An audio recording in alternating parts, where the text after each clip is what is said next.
Installé dans le sud de la France, Stéphane Bern s'était confié sans détour sur sa situation financière, évoquant ses choix et ses dettes. Changer de vie sans jamais vraiment lever le pied.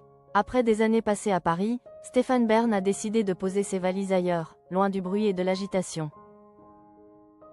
Selon nos confrères de chez Pure People, l'animateur passionné d'histoire et de patrimoine a quitté la capitale pour le sud de la France, accompagné de son compagnon et de ses chiens. Ce déménagement n'a rien d'un simple caprice. À Paris, la cohabitation avec le voisinage devenait compliquée. Celui qui va participer à la prochaine saison de Danse avec les stars, confié au magazine Peuple Animal, à Paris, dès qu'ils aboyaient, les voisins se plaignaient. Aujourd'hui, ils sont pleinement épanouis. Un choix de vie assumé, pensé autant pour lui que pour ses fidèles compagnons à quatre pattes.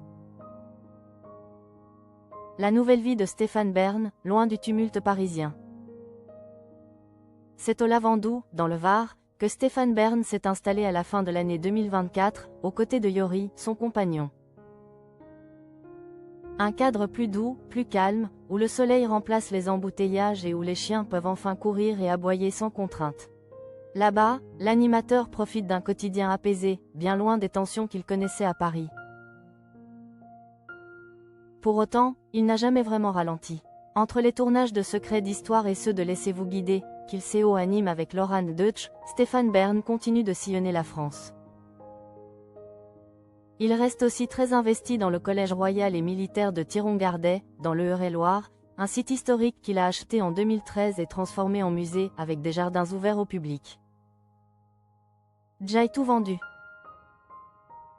Ce projet patrimonial, mené avec passion, a toutefois un coût colossal. Stéphane Bern ne s'en cache pas.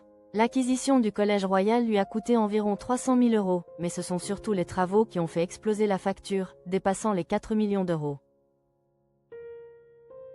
Dans les colonnes de TV Mag, celui qui serait brouillé avec Emmanuel Macron assumait pleinement ses choix. Ça va me prendre un certain temps, j'ai tout vendu. Ma banquière se dit, pourvu qu'il vive longtemps.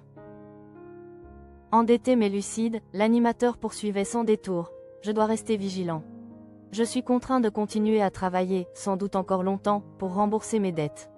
J'ai mis beaucoup sur mes épaules. Une franchise rare, loin des discours lissés. Pour se recentrer sur l'essentiel, Stéphane Bern a récemment vendu sa maison à Naoussa, sur l'île grecque de Paros.